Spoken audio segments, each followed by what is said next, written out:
আজকে আমি আমার রান্নাঘরে সব ধরনের ভাজিভুজির আইটেম করেছিলাম। যেহেতু রোজার মাসে ভাজিভুজি ছাড়া মানে মাছ মাংস দিয়ে খুব বেশি একটা ভাত খাওয়া যায় না, ভাজিভুজি দিয়ে একটু ভাত খাওয়া যায়, তো আমি সেই জন্য ভাজিভুজির আইটেম একটু বেশি করেছি। তো কি ভাজিভুজি করলাম মানে কি করলাম তোমাদের সব দেখাবো। তো প্রথমে দেখতেই পেলে আমি সুন্দর করে ভাতটা রান্না করে নিয়েছি। তারপরে এখানে হচ্ছে আমি শাক ভাজি করবো, তাই শাকটাকে সুন্দর করে আমি ভাজি করে নিয়েছি সব মশলাপাতি দিয়ে। এই তো আমার শাক ভাজিটা প্রায় হয়ে এসেছে, এবার এটাকে নামিয়ে নেব। নামিয়ে নেওয়ার পরে এখানে হচ্ছে আমি সিমটা দিয়ে কিছুক্ষণ হচ্ছে পানি দিয়ে সেদ্ধ করে নেওয়ার পরে এটা সুন্দর করে নামিয়ে নিয়ে কয়েকটা ফোড়ন দিয়ে মানে কি জানি মশলাগুলো ভাই আমি নামটাম কিছু জানি না।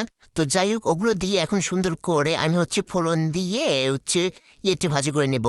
ওই কি বলে এটা সিমটা ভাজি করে নেব। এই তো আমার সিমটা ভাজি করা প্রায় শেষ হয়ে গেছে, এবার এটাকে নামিয়ে নেব।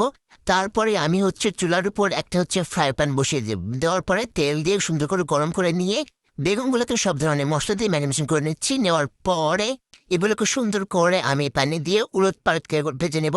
ভেজে নেওয়ার পরে এই তো এটা হয়ে গেছে, ভেজানো হয়ে গেছে। এবারে আমি সবগুলো মানে রান্নাবান্না পরিবেশন করব। প্রথমে থালায় হচ্ছে একটুখানি ভাত নিয়ে নিলাম, তারপরে হচ্ছে 2 পিস বেগুন নিয়েছি। মানে বেগুন আমার খুব প্রিয়।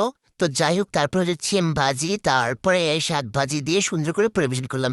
এই যে দেখো কত সুন্দর হয়েছে আমার সব রান্না বান্নাগুলো, তাই না বলো?